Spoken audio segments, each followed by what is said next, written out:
Hare Krishna and a very good morning to all my dear students. Students, in the previous class, we did up to the question and answers of first lesson of English 1. It is a poem, The Window Away. इसके हमने question and answers तक solve किया था and one question got left. एक question इसमें छूट गया था जो कि मैं आपको बता रही हूँ और उसकी कुछ रिमेनिंग बैक एक्सरसाइज भी आज हम पढ़ेंगे.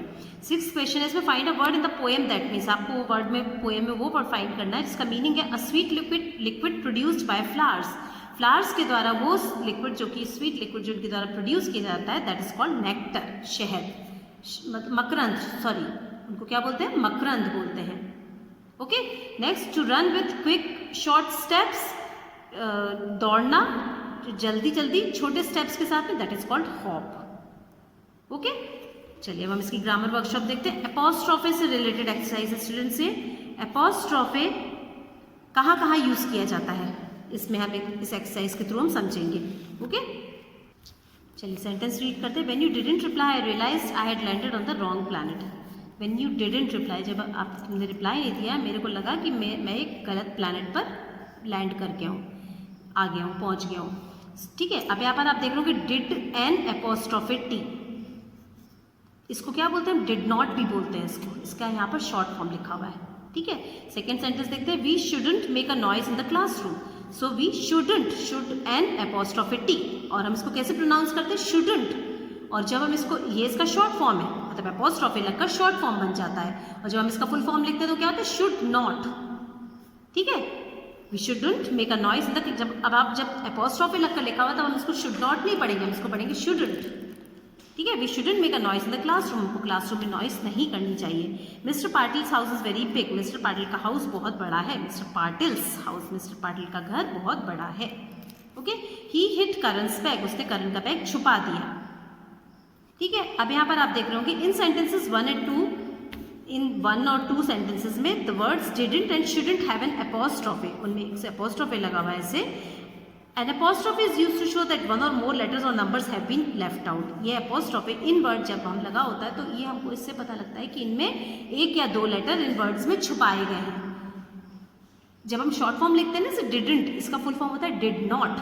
तो आप देखिए did, DID did, NOT not, तो इसमें हमने ओ हटा के और ये डिडंट बन गया. मतलब इसमें से ओ लेटर हट के इसका शॉर्ट फॉर्म बना है, और शुडंट में से भी ओ हटकर इसका शॉर्ट फॉर्म बना. शुड नॉट का शॉर्ट फॉर्म होता है शुडंट. तो यहाँ पर ये मेंशन है कि वन और मोर लेटर्स और numbers have been left out. मतलब जब ये इन दोनों वर्ड्स में से ये शॉर्ट फॉर्म है तो इसका मतलब ये हुआ कि इनमें से एक आध लेटर जो है वो छोड़ा गया है, उसको हटाया गया है. दस डिडंट मीन्स डिड नॉट, इसलिए डिडंट का मीन्स होता है did not and shouldn't means should not. ठीक है, I can't find the car keys, इसका फुल फॉर्म यहाँ पर देखिए कांट, कैन अपोस्ट्रोफी टी, और इसका फुल फॉर्म होता है कैन नॉट. और यहाँ पर क्या क्या ओमिट किया गया है, एन और ओ यहाँ पर हटाया गया है और इससे शॉर्ट फॉर्म बनाया गया can't. Joshini won't attend tomorrow's dance class, Joshini attend नहीं करेगी, आज की डांस क्लास अटेंड नहीं करेगी. तो वुड नॉट का शॉर्ट फॉर्म है वॉन्ट. ठीक है, इन सेंटेंसेस 3 और 4 the apostrophe is used to show position और ओनरशिप. अब यहाँ पर 1 और 2 सेंटेंसेस में तो हमने देखा था कि किस तरह से हम वर्ड्स को शॉर्ट करने के लिए अपोस्ट्रोफी का यूज करते हैं. 3rd और 4th सेंटेंस में जो अपोस्ट्रोफी लगा हुआ है वो पोजीशन को शो कर रहा है. पोजीशन मतलब ये उनकी किसी भी पर्सन को बिलोंग कर रही है. कोई चीज़ अगर किसी की अगर वो चीज़ है तो एपोस्ट्रोफी हम लगाते हैं. जैसे mister Patil's house is very big, इसका मतलब मिस्टर पाटिल का घर. किसका घर, मिस्टर पाटिल का घर. मतलब हाउस किसका है, मिस्टर पाटिल का है. किसको बिलोंग कर रहा है, मिस्टर पाटिल को बिलोंग कर रहा है. मतलब उनकी चीज़ बताने के लिए हमने बोला मिस्टर पाटिल्स हाउस. किसका घर है, मिस्टर पाटिल का घर है. वैसे ही हिट करन्स बैग, उसने करण का बैग छुपा दिया. किसका बैग, करण का बैग, जो करण को बिलोंग कर रहा है. ठीक है, तो इस तरह से ये जो 3rd और 4th सेंटेंस है ये इसमें एपोस्ट्रोफी का यूज हुआ है टू शो पोजीशन और ओनरशिप. पोजीशन मीन्स उसकी है ये चीज़ बताने के लिए, ओनरशिप या वो उसका मालिक है, उसकी है ये चीज़, वो बताने के लिए भी हम एपोस्ट्रोफी का यूज करते हैं. Thus, from these sentences we can understand that in sentences से हम ये समझ सकते हैं जो 3rd और 4th sentences है, the house belonging to Mr. Patil is very big. इससे हमको ये समझ में आया कि वो घर किसका है, मिस्टर पाटिल का है, जो कि बहुत बड़ा है. सेकेंड सेंटेंस से हमको ये समझ में आया the bag that was hidden belong to Karan, जो बैग वो छुपाया गया था वो किसका है, वो करण का बैग है. ठीक है, अब यहाँ पर apostrophes can also be used before और after the letters to show that something belongs to someone. Apostrophe जो है वो लेटर्स के पहले भी यूज़ किए जाते हैं और लेटर्स के बाद में भी यूज़ किए जाते हैं, वो बताने के लिए कि कोई भी चीज़ किसी पर्सन को बिलोंग कर रही है। ठीक है, अब यहाँ पर look at the following words. देखिए अभी जैसे हमने पढ़ा कि एपोस्ट्रोफे जो है वो लेटर के पहले भी आते हैं, लेटर के बाद में भी आते हैं, वो मैं आपको एक्सप्लेन कर रही हूँ। जैसे मान लीजिए लिखा है कार की सीट, एक कार की सीट, तो हम लिखेंगे कार एपोस्ट्रोफे एस सीट, कार की सीट, एक कार की सीट, इससे पता लग रहा है। और हमको बोलना है कारों की सीट, तो कार का प्लूरल क्या होता है? कार्स। कार्स में एस के बाद एपोस्ट्रोफे आएगा। ठीक है, तो जब प्लूरल वर्ड जो होते हैं ना जिसमें एस आ रहा है एंड में, तब उसके बाद में एपोस्ट्रोफे आ जाता है। कारों की बोलने के लिए हमको लिखना पड़ा कार्स सीट। ठीक है, इस तरह से लिखेंगे। और अगर एक कार की सीट तो कार एपोस्ट्रोफे एस सीट, कार की सीट, ये कारों की सीट। तो इस तरह से एपोस्ट्रोफे का यूज लेटर के पहले और लेटर के बाद में इस तरह से होता है। ठीक है, now look at the following words which have apostrophes. Write these words removing the apostrophe. The first one is done for you as an example. यहाँ पर आपको कुछ वर्ड्स दिए गए हैं और ये बहुत ईजी है। इसमें आपको क्या करना है? एपोस्ट्रोफे हटाकर उसका फुल फॉर्म लिखना है। जैसे आई एम, इसको हम पढ़ते हैं आई एम, तो यहाँ पर हम लिखते हैं कि आई एम। ओके, सेकेंड आप देख रहे हैं कि यू एपोस्ट्रोफे आ रही, this is you are, Y O U and then A R E R. Okay, next one is it, it's, इसको हम पढ़ते हैं इट्स, और इसका पूरा जो अगर एपोस्ट्रोफे हटा के लिखेंगे तो हो जाएगा it is. I have, I have, अब आप लिखिएगा यहाँ पर वुडंट, वुड नॉट, इसको हम पढ़ते हैं वुडंट, और जब इसका फुल फॉर्म लिखते हैं तो हो जाता है would not. Isn't, is not. Okay, doesn't, does not. I will, I W I double L will, apostrophe लगाकर है, और जब हम एपोस्ट्रोफे हटाएंगे तो होगा I, I capital and then W I double L will, I will. They are, कैसे लिखेंगे? दे एपोस्ट्रोफे हटाएंगे तो they, A R E R, they are. We have, we apostrophe हटाएंगे तो कैसे? We and H A V E have, अलग अलग लिखेंगे, वी एंड हैव अलग अलग लिखेंगे। सेम इसमें जैसे यू आर अलग अलग लिखा है ना, आई एम अलग अलग, सब में आई हैव अलग, इज नॉट अलग, आई विल अलग, वी हैव अलग। ठीक है, अब ये तो हमने पढ़ा कि जब किसी भी वर्ड को शॉर्ट करके लिखते हैं तो एपोस्ट्रोफे का यूज किया जाता है। अब हम देखें किसी भी पर्सन को अगर कोई चीज बिलोंग करे तब एपोस्ट्रोफे का यूज कैसे करते हैं। Use apostrophe to show position in the sentences given below, one example is given for you. यहाँ पर हम किसी भी पर्सन की बताने के लिए हम एपोस्ट्रोफे यूज करके लिखेंगे। देखिए जैसे the handbag of my sister is a gift from my mother. इसका मतलब क्या हुआ? The handbag of my sister, मेरी सिस्टर का हैंडबैग इज अ गिफ्ट, वो एक गिफ्ट है फ्रॉम माई मदर, मेरी मम्मी की तरफ से उसको एक गिफ्ट है मेरी सिस्टर का हैंडबैग। अब यहाँ पर एपोस्ट्रोफे नहीं लिखा है, अब हमको उस सिस्टर का हैंडबैग मतलब एपोस्ट्रोफे करके लिखना, तो हम कैसे लिखेंगे? My sister's handbag, sister apostrophe S handbag is a gift from my mother. Sister का हैंडबैग, इसका भी मीनिंग वही निकल रहा है। ठीक है, नेक्स्ट सेंटेंस देखते हैं। The hair of the baby are golden in colour. इसका मतलब क्या हुआ? बेबी के हेयर कलर में गोल्डन है। ठीक है, अब हम क्या लिख सकते हैं? Baby's hair, the baby's hair, baby के। अब आपको यहाँ पर प्लूरल नहीं कर देना इस चीज को, ठीक है ना, यहाँ पर सिंगुलर है, आपको सिंगुलर ही लिखना है। द बेबीज, जो सिंगुलर फॉर्म में दिया है अगर नाउन तो सिंगुलर फॉर्म में, और अगर प्लूरल है तो जो फॉर्म यहाँ पर है आपको उसका फॉर्म चेंज नहीं करना है। ठीक है, the baby's hair are golden in colour, baby के हेयर कलर किस तरह के? गोल्डन कलर के हैं। Okay, second, the shoes of my father are behind the curtain, मेरे पापा के शूज कर्टेन के पीछे हैं, पर्दे के पीछे है। तो किसके शूज?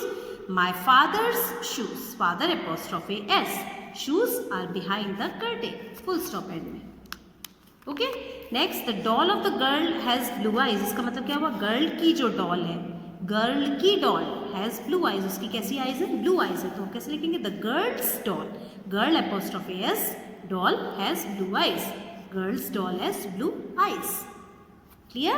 अब आपको ये 4, 5, 6, 7, 8, 9 एंड 10 ये 5 सेंटेंसेस हैं। यहाँ पर आपको एपोस्ट्रोफे लगाकर आपको लिखना है। कैसे इन सेंटेंसेस को लिखेंगे आपको इसकी रफ कॉपी में सॉल्व करिएगा। अगर स्पेयर में कॉपी है आपके पास में तो जैसा मैंने आपको बताया, आप इंग्लिश 1 की फेयर कॉपी बना लीजिए जो एकदम ब्लैंक हो आपके पास में, और उसमें इन सेंटेंसेस को नोट करिएगा। ओके, और जब आपके पास बुक आएगी तब बुक में हम ये एक्सरसाइज को करेंगे। ओके, नेक्स्ट एक्सरसाइज इसकी वोकैबुलरी। इसमें ईडियम से रिलेटेड एक्सरसाइज। ईडियम्स क्या होते हैं कि उसमें ना पूरा सेंटेंस नहीं बोला जाता है, एक छोटा सा एक बोला जाता है कुछ सेंटेंस और उसके थ्रू ही सारी बात क्लियर हो जाती है। ठीक है, here are some idioms and their meanings along with the way they are used. यहाँ पर कुछ ईडियम्स दिए गए और उनके मीनिंग्स है अलॉन्ग विद द वे, उस वे में जो जहाँ पर उनको यूज़ किया जाता है। Read them carefully and use them in sentences of your own. यहाँ पर आपको पढ़ना है इसको और उसके बाद आपको खुद से भी सेंटेंस फॉर्म करने हैं। Okay, nip in the bird एक ईडियम होता है, निप इन द बर्ड, इसका मीनिंग होता है to destroy in the early stages. नष्ट हो जाना, अर्ली स्टेजेस मीन्स उसकी शुरुआत में ही नष्ट हो जाना, उसका खत्म हो जाना, डिस्ट्रॉय हो जाना उसको। इसका ट्रांसलेशन देखते हैं, evil habits should be nipped in the bird. Evil habits means, evil means बुरी, हैबिट्स मीन्स आदतें, should be nipped in the bird वो अर्ली स्टेज में ही खत्म हो जानी चाहिए, मतलब उसको वो ज़्यादा देर तक हमारे अंदर ईविल हैबिट्स नहीं होनी चाहिए। ठीक है, नेक्स्ट ईडियम विदाउट राइम। ये देखिए इसमें ये पूरा सेंटेंस नहीं है, एक छोटी सी एक ग्रुप ऑफ वर्ड्स है जिसको कि ईडियम बोला जाता है और इसके थ्रू कुछ बात को बोला जाता है। अब सेकेंड है विदाउट राइम, इसका मीनिंग होता है विदाउट एनी रीजन। अब इसका हम सेंटेंस में ट्रांसलेशन देखेंगे, mister Sharma was dismissed from his service without rhyme. Without any reason means बिना किसी कारण के, विदाउट राइम का मीनिंग होता है विदाउट एनी रीजन, बिना किसी कारण के। तो मिस्टर शर्मा को डिसमिस किया गया उनकी नौकरी से without rhyme, without any reason उनको उनकी नौकरी से निकाल दिया गया। ठीक है, उसके बाद टेक टू हील्स मीन्स होता है रन ऑफ। अब इसका मीनिंग अब देखते हैं, the dacoits took to their heels when they heard the firing of guns. Dacoits means डाकू, रन ऑफ मीन्स भाग गए वहां से, took to their heels, took to their heels when they heard the firing of guns, जब उन्होंने gun firing सुनी तो वो वहाँ से भाग गए। रन ऑफ मीन्स भाग गए वहाँ से, हमने टेक टू हील्स का यूज़ किया, टुक टू देयर हील्स। ओके, अब यहाँ पर टुक वर्ड का यूज़ हुआ है क्योंकि भाग गए, ये पास्ट में हुई है ये चीज़, तो टुक टू देयर हील्स वो भाग गए, तो हम टेक का पास्ट टेंस टुक यहाँ पर यूज़ करेंगे। ठीक है, next idiom pros and cons. Pros and cons क्या होता है, points in favour as well as against an action. किसी भी एक्शन के फेवर में, किसी भी काम के फेवर में या फिर उसके अगेंस्ट में जो चीज़ें हो सकती हैं। जैसे हम बोले कि कुछ काम के फायदे भी हैं और नुकसान भी हैं, इस तरह से हम बोल सकते हैं। उसके फेवर मतलब उसके फायदे और अगेंस्ट मतलब उसके नुकसान। ठीक है, अब देखिए everyone must think of the pros and cons of the matter before action. इसका मतलब वो एवरीवन मतलब हर कोई, मस्ट थिंक मीन्स सोचना चाहिए, of the pros and cons फायदे और नुकसान, प्रोज मीन्स फायदा एंड कॉन्स मीन्स उसके नुकसान के बारे में, ऑफ द मैटर किसी भी चीज़ के बारे में, बिफोर एक्शन काम करने के पहले हमें किसी भी चीज़ के फायदे और नुकसान मीन्स प्रोज एंड कॉन्स के बारे में सोचना चाहिए। ठीक है, null and void means invalid होता है। The High Court declared the proceedings of the Town Area Committee meeting null and void. Invalid means अमान्य, जो जिसको नहीं माना जाए। The High Court ने declare means घोषित कर दिया, proceedings means कार्यवाही of the Town Area Committee meeting, town area committee की कोई मीटिंग हुई थी उसको उन्होंने null and void means invalid बोल दिया कि आपकी मीटिंग किसी मतलब की नहीं है। ठीक है, next carry the day to get victory, जीत हासिल करना। After facing many difficulties he carried the day. बहुत सारी डिफिकल्टीज मीन्स कठिनाइयाँ, फेस मीन्स उसको बहुत सारी कठिनाइयाँ उनके सामने आई, फेस मीन्स करना मतलब सामना करना, बहुत सारी कठिनाइयाँ सामना करने के बाद ही carried the day, carried the day means उसको जीत मिली। ओके, नाउ एक यहाँ पर क्रिएटिव राइटिंग एक्सरसाइज स्टूडेंट्स, इसमें हॉबी, यहाँ पर हॉबी से रिलेटेड एक्सरसाइज आपको करनी है। What do you do in your spare time. Spare time means आपके पास जब फ्री टाइम होता है, at that time what you do. Okay, whatever you do, आप जो भी करते हैं, right it in a paragraph, आपको उसको एक पैराग्राफ फॉर्म में लिखना है। जैसे यहाँ पर ये लिखा हुआ है, आप रफ कॉपी में इसकी प्रैक्टिस करिए, क्योंकि आप जब फ्री होते हैं उस टाइम पर आप क्या करते हैं, आपकी हॉबी क्या है, गार्डनिंग करना, प्ले करना, स्टोरी बुक्स पढ़ना और सिंगिंग करना। तो आप जो भी करते हैं उसको एक पैराग्राफ के फॉर्म में यहाँ पर या आपकी रफ कॉपी में आप लोग लिखिएगा। ठीक है, सो एटलीस्ट 6-7 लाइन्स का आप लिखिए उस पैराग्राफ को। ठीक है, तो इससे आपकी थिंकिंग स्किल और राइटिंग स्किल्स बढ़ेंगी। Okay, so that's all for today. Thank you all of you, take care.